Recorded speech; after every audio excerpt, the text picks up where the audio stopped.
Nah, dulu dari turunan dari SKL ini kita punya KI. KI itu fasenya per tahun. Kita lihat Bapak Ibu ada KI kelas 1, 2, 3 dan seterusnya. Lalu dari KI itu ada turunan KD. KD itu yang teknis ke ruang kelas, teknis ke pembelajaran. Bisa selesai 1 minggu, bisa 2 minggu, bisa 1 bulan, tergantung karakteristik KD-nya. Nah, di kurikulum fasenya itu bervariasi. Ada fase 2 tahunan, ini untuk SD ya. Ada fase 3 tahun, ini untuk SMP. Ada fase 1 tahun untuk SMA di kelas 10, dan 2 tahun di SMA kelas 11 dan 12, fase terakhir fase. Fasenya begitu. Jadi kalau KI tadi fasenya tahunan, maka kalau CP, capaian pembelajaran, fasenya itu bervariasi.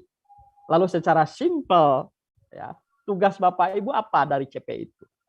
Kalau dulu dari KI itu diturunkan ke KD, KD ini menjadi permennya yang ditetapkan oleh pemerintah, sehingga terkesan kaku, sehingga terkesan kurang dinamis, padahal hakikatnya sebenarnya dari dulu KD itu bisa dikembangkan, hanya sekolah tanda petik belum berani mengembangkan KD. Dulu itu sebenarnya begini, ada KD versi pemerintah dan boleh sekolah itu mengembangkan KD versinya dengan catatan apa?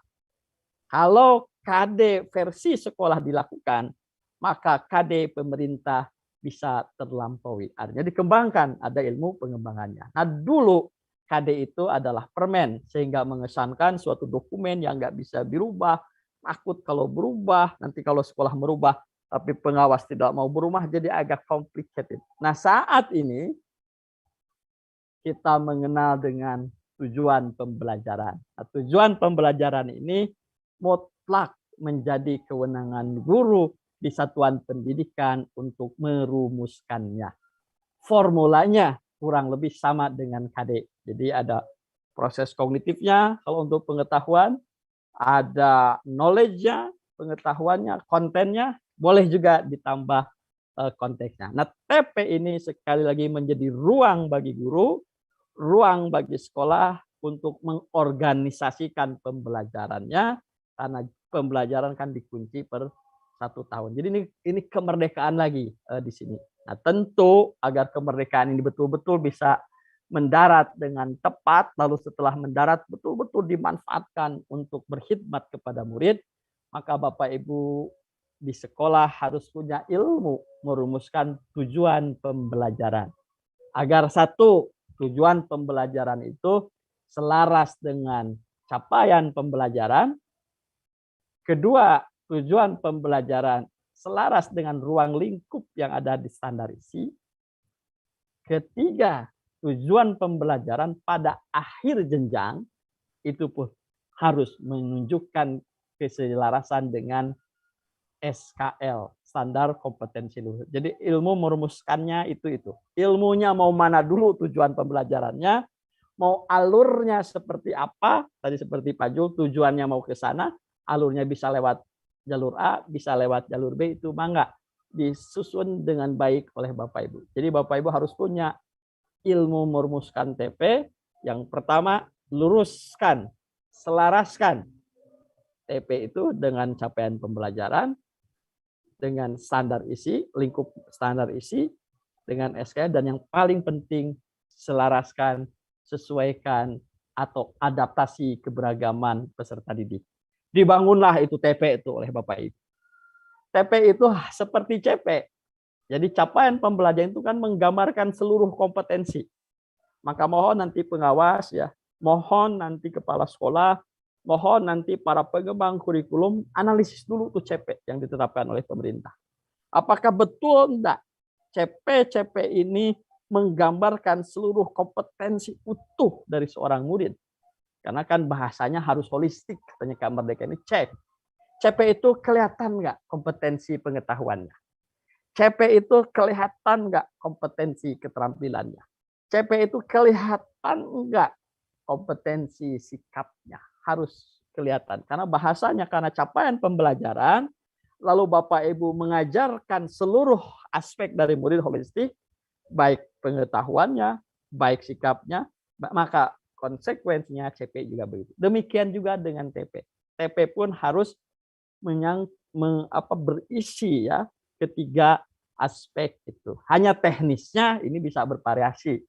Bisa jadi Bapak Ibu langsung mengcombine dalam satu kalimat deskripsi. Dari satu TP itu kelihatan pengetahuannya, proses kognitifnya. Pakai tanda koma, kemudian kelihatan keterampilannya. Kemudian kelihatan juga sikapnya, menunjukkan perilaku jujur, menunjukkan perilaku disiplin, dan itu boleh, itu teknis. Lalu boleh enggak TP-nya itu juga terpisah? Ini tujuan pembelajaran terkait pengetahuan. Ini tujuan pembelajaran terkait keterampilan. Lalu sikapnya poin-poin aja, misal nilainya jujur, boleh. Jadi sekali lagi Bapak Ibu, ini ruang ini terhadap Bapak Ibu. Itu rumusnya. Jadi TP itu seperti itu. Nanti mau TP yang mana dulu, mau seperti apa silahkan Bapak Ibu. Nah, ilmunya gimana tentang TP ini? Nah, di sini ya tadi. Jadi CP jadi sudah clear ya. Bahkan usul saya nih sebagai peneliti, saya minta ke pemerintah agar CP pun dibuat dinamis. Jadi memang dinamis dalam arti ya tidak dikunci gitu. Tidak dikunci. Karena kan kita tidak tahu ya. Barangkali setelah berjalan beberapa periode itu 1 bulan 2 bulan, Bapak Ibu kok menemukan CP ini, maaf ya, CP ini dalam beberapa hal konstruksi misalnya berpotensi multitafsir dan lain. Maka saran saya dalam perspektif peran dan makna standar minimal mestinya CP bersifat dinamis. Dengan demikian sekolah mesti diberi pertolongan bukan larangan. Jadi sekali lagi Bapak Bukades nanti kalau mau berikan guidance gitu ya, mau memberikan pedoman itu sifatnya memberikan pertolongan. Pertolongannya itu opsi-opsi alternatif, bukan dilarang sana, dilarang sini. Untuk mampu mengembangkan CP selama melampaui CP versi pemerintah. Ini statement saya sebagai peneliti. Jadi kan boleh, masa ya orang yang mau lebih hebat, CP-nya melebihi standar nasional masa dilarang. Kan boleh. Nah, versi pemerintah. Nah, guru sekali lagi dengan pertolongan pihak relevan, ini guru-guru kita ini harus kita sama-sama tolong ya, mentransformasi diri dari pelaksana kurikulum. Kalau di zaman dulu kan pelaksana kurikulum ya, karena KD sudah ditetapkan pemerintah, maka guru mendesain aktivitas pembelajaran berdasarkan KD itu, maka sekarang paradigmanya berubah. Selain pelaksana kurikulum, juga menjadi pengembang sekaligus pelaksana kurikulum. Apa yang dikembangkan? Tadi, tujuan pembelajaran. Apa yang dikembangkan? Modul ajar, RPP. Apa yang dikembangkan? Aktivitas-aktivitas, termasuk proyek profil penguatan Pancasila. Kebermaknaan kurikulum, penting buat jadi catatan kita bersama. Kebermaknaan kurikulum terjadi hanya ketika CP, capaian pembelajaran, TP, tujuan pembelajaran, dan asesmen tulus berkhidmat pada murid. Jadi mestinya tuh orang ngerumusin CP berkhidmat pada murid. Kita ngerumusin TP berkhidmat pada murid. Kita mendesain aktivitas, suasana, dan proses pembelajaran berkhidmat pada murid. Kita melakukan asesmen berkhidmat kepada murid. Jadi menurut saya yang ideal itu ganti murid, ganti kurikulum, bukan ganti menteri, ganti kurikulum. Ini saya sampaikan di webinar Asosiasi Pengawas Seluruh Indonesia. Nah, mari kita lihat ke kiri ini secara simpelnya. Bapak Ibu, ini kurikulum sekarang ini yang icon ya, yang menjadi tugas kita semua itu termasuk Bapak Ibu merumuskan tujuan pembelajaran. Tadi tipsnya sudah saya sampaikan. 1, selaras dengan standar isi. 2, ujung-ujungnya selaras dengan SKL. 3, selaras dengan CP. Pakai ini keselarasan ini, tujuan pembelajaran. Yang kedua, formulanya. Karena tujuan pembelajaran itu adalah kita ingin membangun proses kognitif, maka ada formulanya itu minimal 2. 1, dalam tujuan pembelajaran itu behavior-nya, perilaku yang ingin dibangunnya. Nah, tentu Bapak Ibu telah paham ya, ada perilaku kognitif, ada kata kerja kognitif itu yang kalau populer itu C1 sampai C6, ada perilaku keterampilan, dan ada perilaku sikap. Ini dibangun. Lalu setelah itu kontennya, knowledge-nya. Memahami misalnya itu perilaku kognitif. Memahami pengetahuan apa? Memahami konsep atom. Nah, konsep atom itu termasuk pengetahuan konseptual. Itu konstruksi besarnya. Bapak mau dari mana memulai? Cek. Satu, kalau materi itu bersyarat, maka yang syarat-syarat yang lebih awal dulu itu diberikan di tujuan pembelajaran. Kalau materi itu berangkat dari konkret ke abstrak, maka kasih dulu yang konkret. Lalu yang abstrak digimanain? Diberi ilustrasi, diberi video agar makin dekat ke konkret. Kalau materi itu sederhana ke kompleks, maka berikan dulu yang sederhana, baru yang kompleks. Kalau materi itu dalam tanda petik, dari mudah ke sukar, dalam tanda petik, maka dimulai dulu yang mudah ke yang sukar. Jadi proses penataan alurnya seperti itu. Jangan sampai materinya perkalian dulu, kalau dalam matematika, sementara tambah kurangnya belum diberikan kepada anak. Itu rumus tujuan. Dan tujuan pembelajaran ini sekali lagi menjadi domain wilayahnya Bapak Ibu di satuan pendidikan dengan fasilitasi dan pertolongan dari pengawas, dari dinas dan pihak-pihak relevan yang lainnya. Lalu tujuan ini diimplementasikan dalam aktivitas pembelajaran dan asesmen. Ini simpelnya. Lalu baik tujuan pembelajaran, baik asesmen, pusatnya berkhidmat kepada murid apa yang mau dibangun, murid yang memiliki profil pelajar Pancasila. Jadi ada dua mainstream nanti Bu aktivitas itu. Mainstream utama aktivitas intrakurikuler. Ini biasalah Bapak Ibu paham. Ada pembelajaran mainstreamnya. Mainstream pertama intrakurikuler yang biasa Bapak Ibu. Nah yang kedua sekarang ini proyek profil penguatan Pancasila. Nah kalau pembelajaran intrakurikuler tadi dikaitkan dengan capaian pembelajaran, dikaitkan dengan standar isi dan SKL, maka penguatan profil pelajar Pancasila dikaitkan dengan perkembangan fase-fase profil pelajar Pancasila, yaitu dokumennya. Harus relevan juga ke arah sana. Jadi SD seperti apa, fase iman dan takwanya, SMP seperti apa, itu semua juga harus mengait ke sana. Jadi saya ingin Bapak Ibu fokus ke yang sebelah kiri dulu, kotak dulu tuh sebelah kiri. Anggap saja yang bawah-bawah itu belum ada. Kita kan punya 6 ciri utama profil pelajar Pancasila. Bapak sudah hafal ya. 1, beriman bertakwa kepada Tuhan, berakhlak mulia. Ini juga diturunkan dari tujuan pendidikan. 2, berkebinekaan global. 3, gotong royong. 4, mandiri. 5, bernalar kritis. 6, kreatif. Kayak 6 ini kalau kita bikin kategorisasi kan ada yang dominannya sikap, ada yang dominannya pengetahuan, ada juga yang kreatif itu 2 dimensi sebenarnya. Ada kreatif dalam konteks keterampilan, ada juga kreatif dalam konteks kognitif berpikir. Nah ini di satu sisi. Kita ini negara ini ingin bangun ini. Dari mulai PAUD, dari mulai sampai SD, SMP, SMA, SMK, profil pelajar Pancasila yang memiliki 6 ciri ini. Maka SKL-nya sangat kuat nuansa profil pelajar Pancasila plus literasi numerasi yang bergradasi. Makin tinggi jenjang, makin kompleks level gradasi dari literasi dan numerasi. Jadi gitu simpelnya SKL. Ini di satu sisi ini, kotak di satu sisi.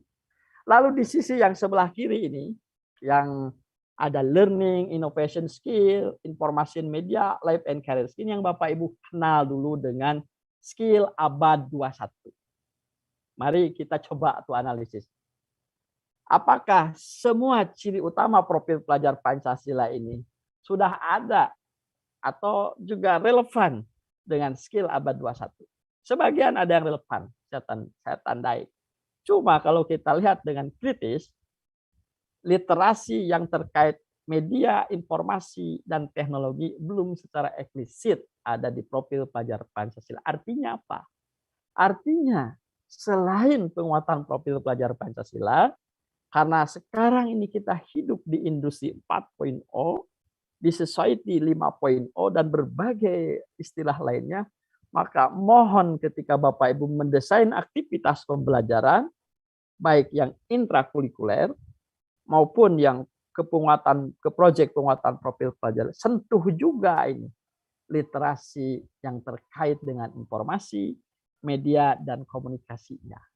Itu ya. Jadi nambah itu. Nambah berarti sekarang bagaimana memanfaatkan teknologi, bagaimana memanfaatkan aplikasi agar dekat dengan pembelajaran dan penelitian. Ini yang sebelah kiri. Lalu yang sebelah kanan ini ada data literasi, ada teknologi literasi, ada human literasi. Ini adalah new literasi yang baru. Ada beberapa berkaitan dengan profil pelajar Pancasila. Namun teknologi literasinya belum secara eksplisit. Nah, yang di tengah-tengah ini saya tambahkan religi dan spiritual literasi. Karena apa? Baik skill abad 21 maupun new literasi yang itu dia jauh dari sentuhan agama. Mungkin dalam dasar negaranya tidak ada ketuhanan yang Maha Esa. Nah, karena negara kita negara berketuhanan yang Maha Esa, maka saya tambahkan yang di tengah-tengah ini sebagai spirit, religi dan spiritual literasinya. Maka menjadi penting bagi kita, baik di K13, K-darurat, maupun merdeka, tetap mereka pun terbatas pada agama dan yang mengatur kita. Jadi ini semua ini, kotak ini, saya sebut dengan pulau pembelajaran dan akses. Dari dulu tidak berubah. Baik K13, K13 darurat, maupun kurikulum merdeka. Ini esensinya.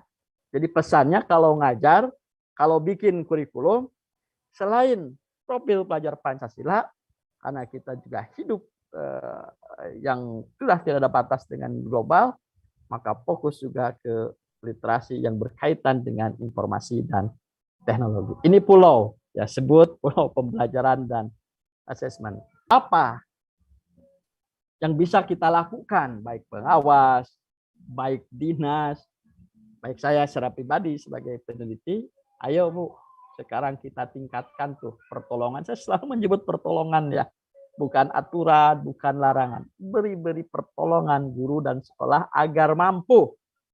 Ini yang tengah ini, yang tengah itu agar mampu apa? Mengembangkan kurikulum operasional yang menggaransi murid sukses zaman kini dan zaman nanti, itu saja. 2004 juga begitu bilangnya. 94 juga begitu bilangnya. 84 juga begitu bilangnya. KTSP begitu juga bilangnya. 2013 begitu juga bilangnya. Merdeka begitu juga janjinya. Lalu apakah benar? Benar, itu terjadi. Jadi perubahan kurikulum yang saya temukan esensinya, setelah saya ikutin tuh berbagai jenis perubahan, itu belum bekerja di ruang kelas. Jadi dokumennya berubah. Pak Menterinya berubah. Dirjennya berubah. Kapuskurnya berganti.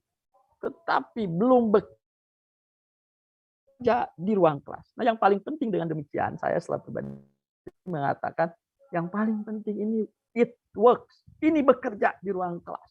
Maka apa bekerja di ruang kelas? Ya pembelajarannya, ya penilaiannya. Maka pertolongan pertama Bapak Ibu kalau kita mau ya. Jadi selain ini kan kondisinya tuh ada 3 kurikulum tuh. Bagi saya secara pribadi sih, baik K13 maupun darurat maupun merdeka, semua punya kesempatan gitu ya menjadi kurikulum yang bisa menggaransi murid sukses kini dan nanti. Maka pertolongan pertama tuh bantu tuh sekolah merumuskan visi, misi, tujuan yang futuris. Ya, karena apa? Karena kurikulum kan didesain bukan untuk zaman masa lalu. Didesain minimal untuk masa kini dan masa depan anak. Futuris, clear, jelas, fleksibel, libatkan para pihak, orang tua. Bikin kurikulum yang tujuannya adaptif. Dalam bahasa saya, dalam konteks adaptif kurikulum, itu diversifikasi. Maka Bapak Ibu kenal tuh ya, ada kurikulum diversifikasi.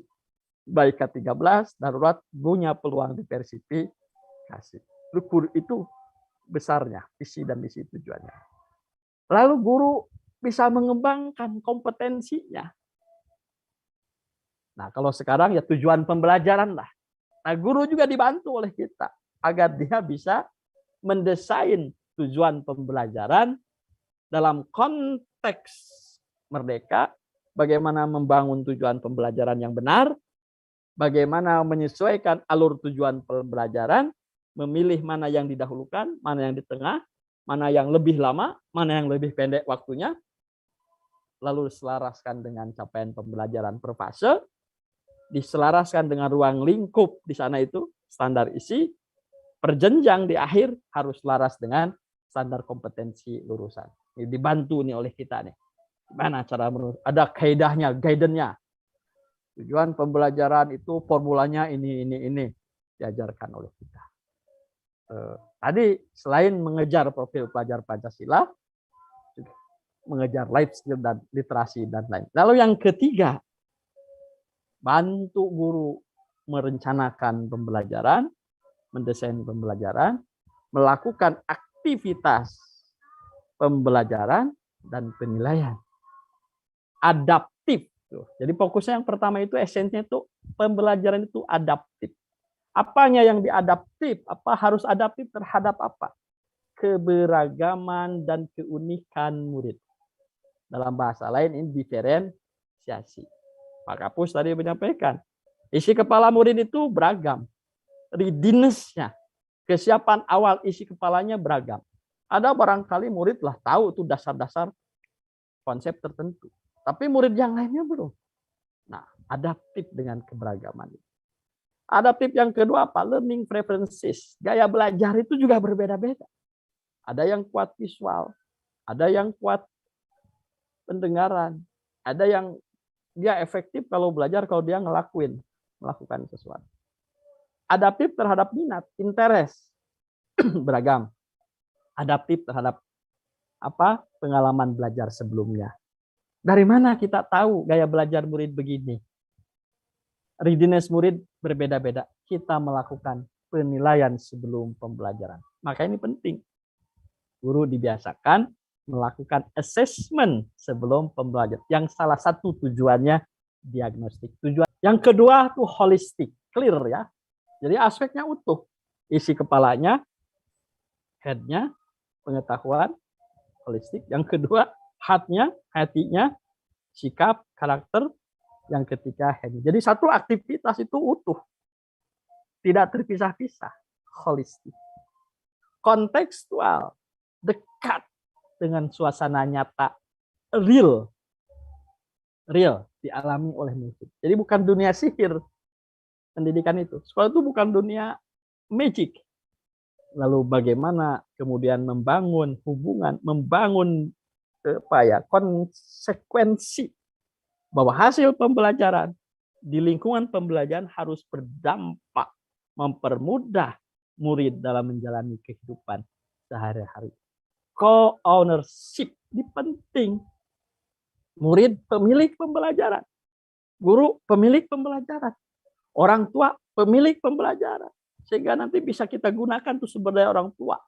Misal, kalau sekolah ini di SD ini mau mengembangkan muatan lokal bahasa Inggris, tetapi gurunya tidak ada yang bisa. Co-ownership, libatkan orang tua, boleh. Ada orang tua yang ngajar bahasa Inggris. Futuris tadi, kita ngajar itu bukan untuk masa lalu kita, tapi minimal untuk masa kini dan masa depan. Jadi mikirnya ke depan. Jadi kalau guru SD itu sudah mikir di dunia itu, di dunia nyata yang dihadapi siswa itu kayak gimana. Maka harus mikir kontribusi pembelajaran yang harusnya memudahkan dia ketika menghadapi dunia nyata. Lalu kalau anak SD itu mau ke SMP 5 tahun lagi, maka SMP itu kondisinya begini. Nah itu futuris. Terus belajar. Jadi yang paling penting pembelajaran itu, sekali lagi ini bukan hanya milik kurikulum merdeka, ini sejatinya dari dulu. Terus belajar. Jadi yang paling penting itu bukan transfer knowledge, bukan memberitahu, bukan memperbanyak isi kepala murid dengan konten-konten, bukan. Jadi yang paling penting itu satu, gimana murid itu punya kesadaran dulu bahwa ternyata belajar itu penting. Itu sadarkan dulu. Yang kedua setelah sadar dia itu jadi ingin belajar. Lalu yang ketiga itu menjadi kecanduan belajar. Ini penting. Lalu yang keempat menjadi dia bisa menemukan cara yang efektif dan bermakna belajar dengan caranya. Itu tugas guru ke depan. Karena sumber belajar kan banyak. Dulu mungkin guru ya, sekarang kan berubah. Jadi jauh lebih penting membuat murid sadar dia harus belajar. Ini aktivitas nanti di dalam kelas. Ingin belajar, semangat belajar, kecanduan belajar, belajarnya efektif, bermakna. Pembelajaran ke depan itu harus bermakna. Bermakna terjadi jika ada hubungan antara yang dipelajari oleh murid dengan dunia nyata. Sehingga ada konektivitas. Itu disebut bermakna. Maka dalam bahasa saya bermakna itu ada 3 ciri. Satu, yang pertama itu berdampak nyata. Pembelajaran yang bermakna harus memiliki 3 ciri. Satu, berdampak nyata. Bukan hanya berdampak pada saat tes, tidak. Berdampak nyata. Pada apa? Pada isi kepala murid. Dampak nyata yang kedua pada sikap murid. Dampak nyata yang ketiga pada keterampilan, harus nyata, real, dilihat orang dampak nyata. Lalu yang kedua, itu apa? Bermanfaat. Jadi banyak masalah-masalah kehidupan yang bisa dia selesaikan sebagai dampak dari pembelajaran bermakna. Lalu yang ketiga, bermakna itu berdaya guna, berlipat ganda, murid bisa mandiri melipat gandakan pengetahuan yang dia miliki di suasana belajar, bermakna, berdampak nyata, bermanfaat, berdaya guna. Bingung. Maka salah satu teori mengatakan bermakna tadi agar ada konektivitas dengan kehidupan sehari-hari. Oh, kalau ada konektivitas dengan kehidupan sehari-hari, berarti harus berbasis experience, pengalaman. Karena berbasis pengalaman, berarti murid melakukan. Karena melakukan, maka didekatilah salah satu teori pendekatan berbasis proyek. Jadi bukan berarti seluruhnya Bapak Ibu bayangkan.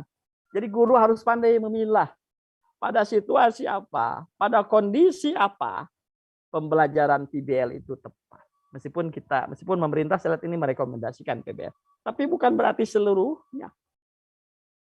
Ya, jadi tidak dikotomis. PBL yang lain enggak. More, jadi bahasanya dominan pada situasi-situasi tertentu, pada karakteristik anak tertentu. Lalu ibu lihat sumber daya yang dimiliki. Lalu lihat ibu karakteristik CP, karakteristik ruang lingkup materi di sana di sini. Lalu ibu TP, oh ini mah lebih tepat menggunakan pendekatan, misalnya berbasis masalah atau yang lain. Jadi sekali lagi, menurut saya kita tidak dikotomus. Kalau PBL berarti 100% nggak begitu memaknainya. Porsinya, gitu ya, porsinya lebih dominan yang PBL, tetapi bukan berarti yang lain tidak dilakukan. Menyenangkan, ini syarat ya. Tadi karena mau bermakna ya jangan tertekan gitu ya. Harus menyenangkan. Tapi tidak boleh juga karena menyenangkan kita lupa esensi dari mata pelajaran. Karena fitrah kan kalau menyenangkan tuh nggak mau belajar kan begitu. Hati-hati juga, dikontrol juga. Jadi tidak loss. Efektif. Efektif itu lihat tujuan. Dengan waktu yang pendek, gitu ya, dengan cara yang nggak terlalu ribet gitu. Cara langkah yang pendek tapi ini efektif mencapai itu. Nah, ini ruang-ruang kreatif ini diminta sekarang oleh pemerintah kepada Bapak Ibu.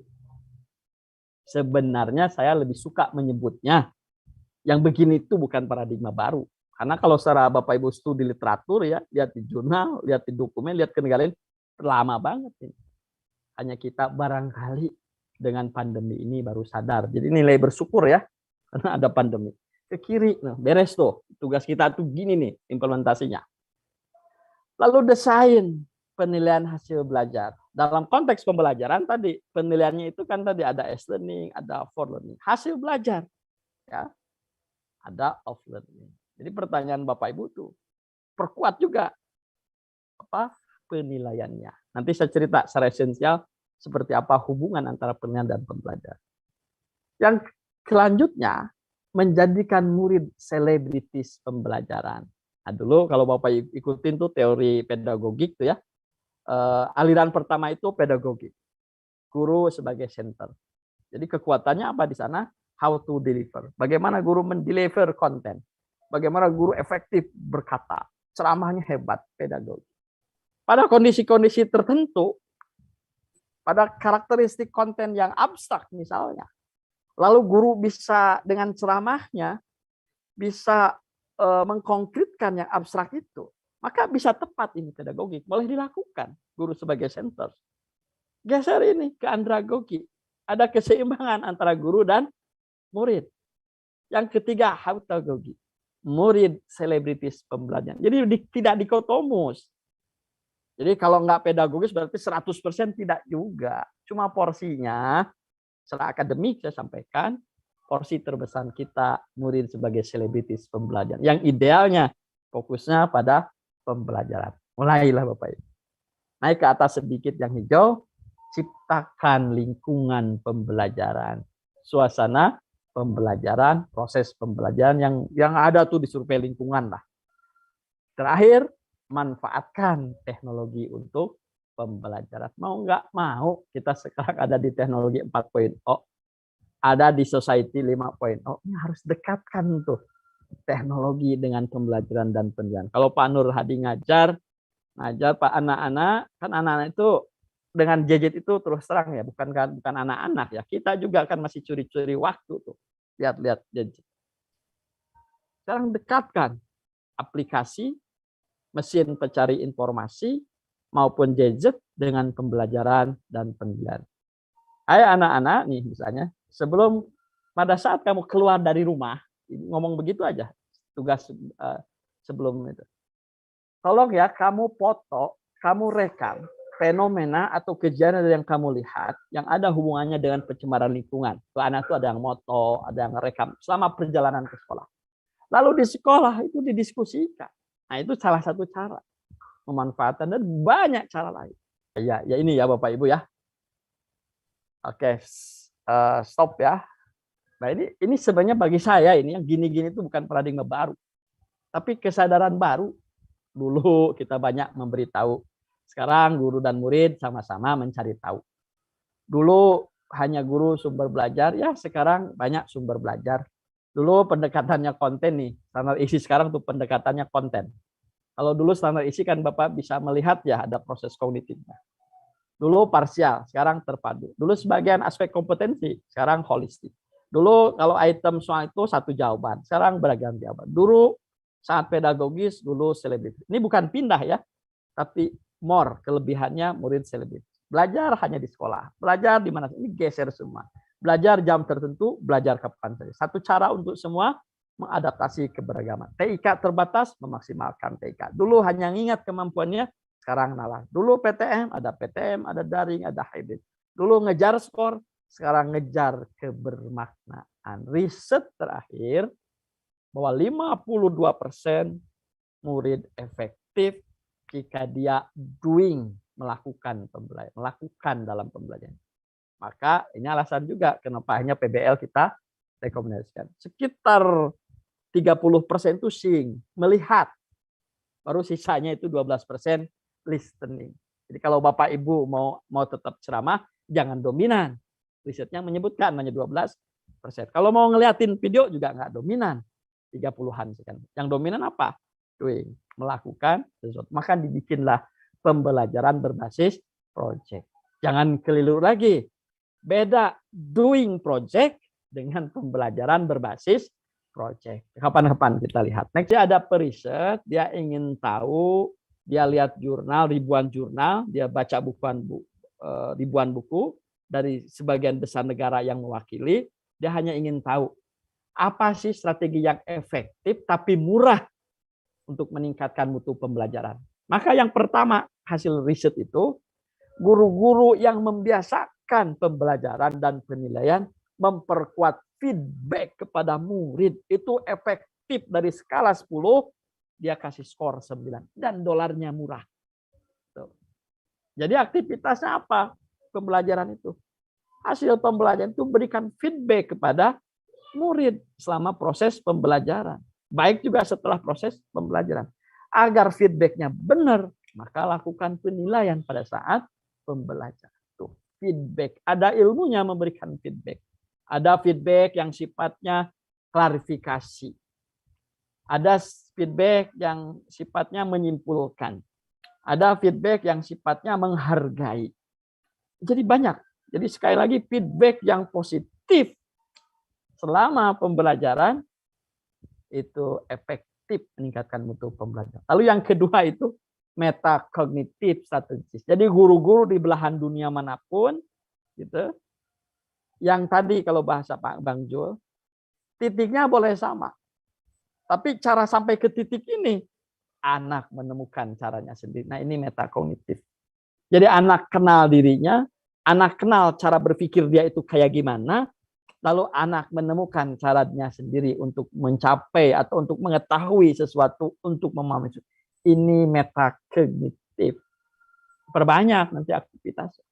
Nanti kalau mau desain project, ya harus muncul ini metakognitifnya. Yang ketiga, peer tutoring. Pembelajaran atau diskusi atau konsultasi teman sebaya. Ada egaliter.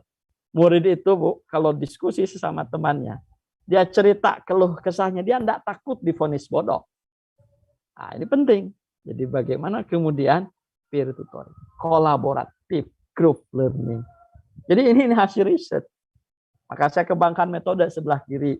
Maka guru perlu diberi ilmu, baik filosofinya, baik konsepnya, maupun prakteknya. Assessment dan learning umpan balik, metakognitif, pembimbingan sebaya, dan pembelajaran. Oh, ini sama. Nanti praktiknya itu perkuat ini. Mau nanti pendekatannya PBL silahkan. Tapi bagaimana PBL itu perkuat feedback-nya. Bagaimana di PBL itu ada suasana, ada bagian, ya, ada porsi. Metakognitifnya pun terjadi. Kalau peer tutoring ya pastilah ada diskusi. Kolaboratif pasti itu di PBL. Nah, ini prinsip keterpaduan dalam kurikulum. Dari dulu meskipun sekarang diperkuat. Bayangkan ini ya. Asesmen dan pembelajaran ibarat dua sisi mata uang. Bapak fokus ke gambar A. Kalau ada dua-duanya, bukan hanya ada, tetapi seia, sekata, selaras, maka pembelajaran akan efektif dan makna. Ini kasus yang A. Gambar depannya, Letjen TNI TB Simatupang. Bagian belakangnya, Bank Indonesia Rp500. Pergi ke warung, ini bisa dibelikan permen. Demikian juga asesmen dan pembelajaran. Jika ada dua-duanya, gitu ya, asesmennya ada, pembelajarannya ada, dan dua-duanya selaras, maka asesmen dan pembelajaran bisa dijadikan alat untuk meningkatkan kompetensi murid. Jika hanya ada salah satu aja seperti gambar B, maka nggak bisa dibelikan permen. Maka kalau hanya ada pembelajaran saja, kalau hanya ada penilaian saja, nggak bisa meningkatkan mutu pendidikan di ruang kelas. Kalaupun ada dua-duanya seperti yang C, tetapi enggak selaras. Pembelajarannya higher order thinking skill. TP-nya mengukur kemampuan bernalar kritis. Tapi pembelajarannya Rp200 hanya mengingat, memahami. Tetap nggak bisa meningkatkan itu. Yang D, sama-sama 500, tapi yang satunya nggak up to date. Inilah analog bahwa ada keterpaduan asesmen dan pembelajaran ibarat dua sisi mata uang. Ini hakikatnya. Kurikulum apapun Bapak Ibu. Saya sengaja berikan hal-hal yang sifatnya esensial dan lebih hakiki. Karena kan kita tidak tahu 2 tahun lagi seperti apa. Agar Bapak Ibu tidak gampang, saya berikan sesuatu yang esensi. Sehingga mau kurikulum berubah tiap hari, kalau Bapak Ibu tahu yang esensi. Nah, tinggal lanjut saja. Next. Esensi yang kedua. Asesmen ini seni menemukan, mengolah, dan memanfaatkan informasi. Asesmen dan pembelajaran ibarat peta dan perjalanan. Kalau tadi Pak Kapus mengatakan bahwa kurikulum ibarat jalan, maka dalam bahasa lain yang lebih komprehensif, selain jalan, kurikulum itu ada tujuan yang ingin dicapai. Lalu ada informasi yang mengisi, baik sebelum pembelajaran, setelah pembelajaran, maupun akhir pembelajaran. Dalam bahasa saya, asesmen dan pembelajaran ibarat peta dan pembelajaran dan perjalanan. Jadi asesmennya itu ibarat peta, informasi fokusnya. Pembelajaran itu ibarat perjalanan. Kita tuh akan menempuh, akan pakai kendaraan yang mana. Jalurnya, kalau sekarang ATP itu, alurnya mau kemana. Nah kayak gini. Saya berangkat dari pusat asesmen dan ini titik awal keberangkatan. Bawa rombongan 40 orang.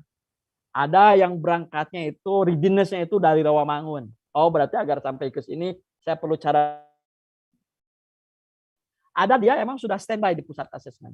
Ada juga anak itu yang jauh dari Bekasi. Itu readiness-nya Ibu harus tahu. sebelum dia sampai ke pusat asesmen, posisi anak itu di titik mana aja dulunya.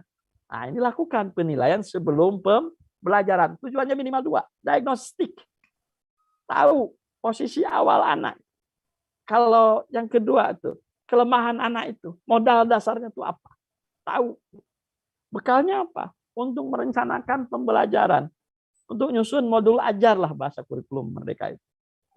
Untuk menyusun kira-kira alurnya mau kemana. Ini ada 3 alur kebetulan. Ada alur yang abu-abu, ada alur yang abu-abu tengah gabung, ada alur yang biru.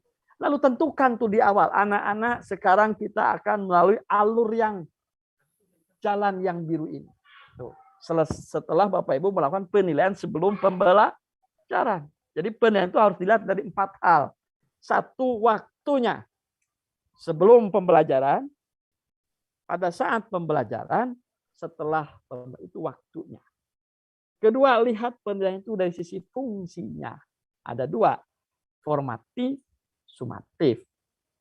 Ketiga, lihat penilaian itu dari sisi pendekatannya. Ada S-learning, ada for learning, ada off learning. Keempat, lihat penilaian itu dari tujuannya. Ada diagnosis, ada seleksi, ada grading, dan lain-lain sebagainya. Nah, taruhlah setelah Bapak Ibu melakukan penilaian sebelum pembelajaran, kira-kira nak kita akan jalan yang biru ini. Lalu dimulailah tuh aktivitas pembelajaran berbasis proyek, mau berbasis apapun. Ketika di titik ini yang titik simpangan mau ke bawah, Bapak Ibu melakukan penilaian pada saat pembelajaran. Nanya, nak, ceritanya tadi sedang ngomongin fotosintesis.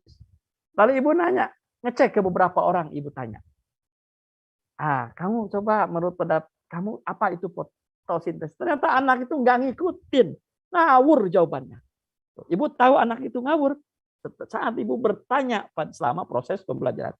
Ibu yakinkan lagi, jangan-jangan anak ini doang yang ngawur. Cek lagi beberapa orang, ternyata semuanya ngawur. Berarti Ibu mikir, saya harus berhenti sejenak. Saya harus merubah gaya. Jadi guru yang hebat bukan guru yang terus maju. Guru yang hebat kadang-kadang dia berhenti sejenak. Kadang-kadang mundur ke belakang.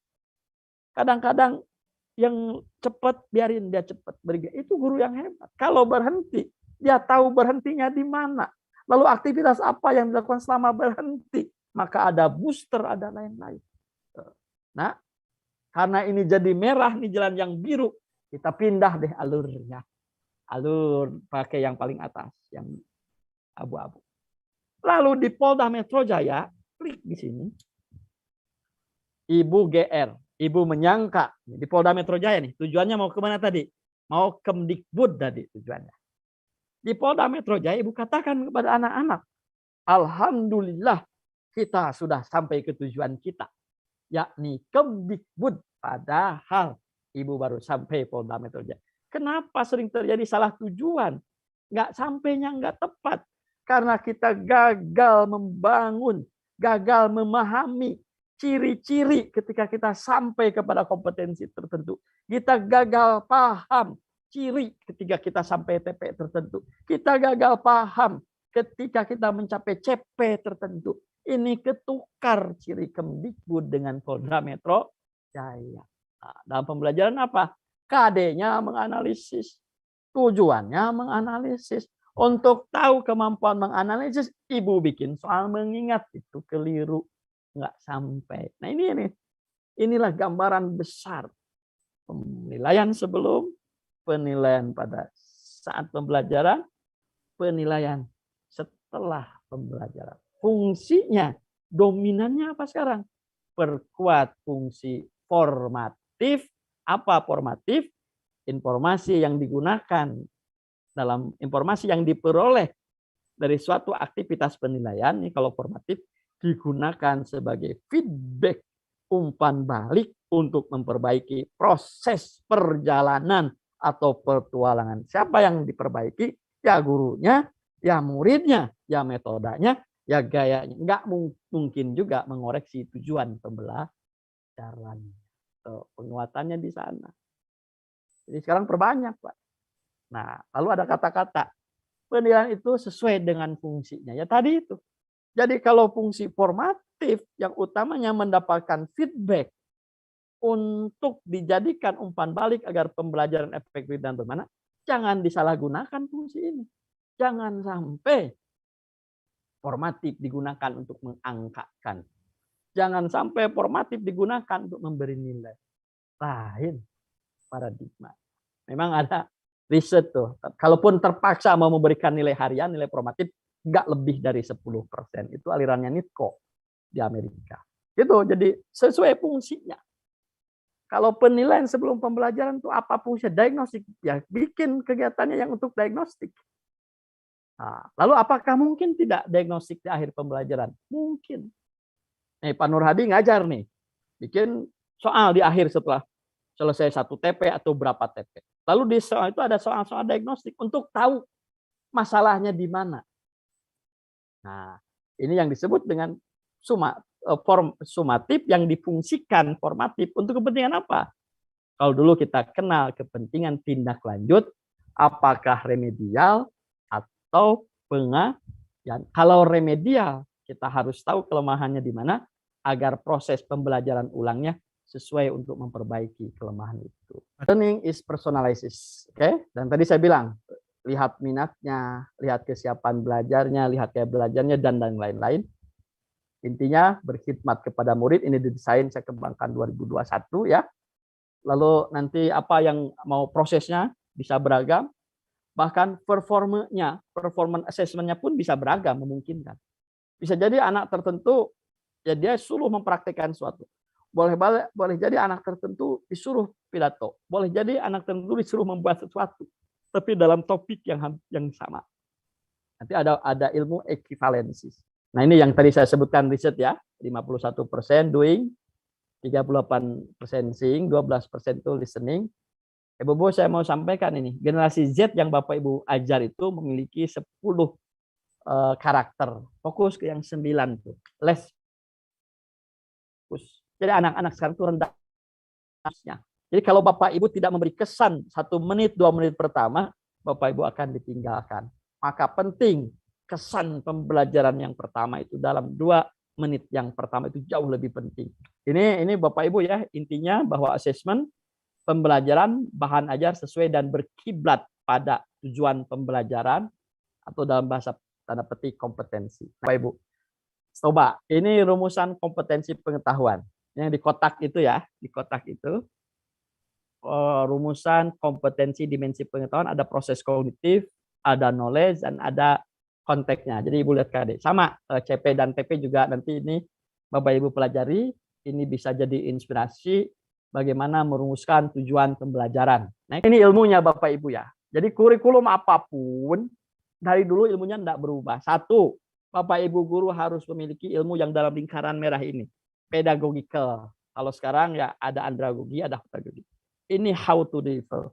Bagaimana merumuskan TP, bagaimana ngelola aktivitas, dan ini Bapak Ibu punya ilmunya. Ilmu yang kedua, content knowledge-nya harus kuat guru itu. Ilmu yang ketiga yang harus Bapak Ibu miliki adalah literasi informasi dan media. Kalau Bapak punya 3 ilmu ini, ilmu merah, ilmu hijau, dan ilmu hitam, Bapak masuk kategori PCITK. Pedagogical, konten, information, teknologi, knowledge. Itu harus kita kejar. Kita punya 3 ilmu itu, mau gonta-ganti kurikulum saya lagi nggak ada masalah.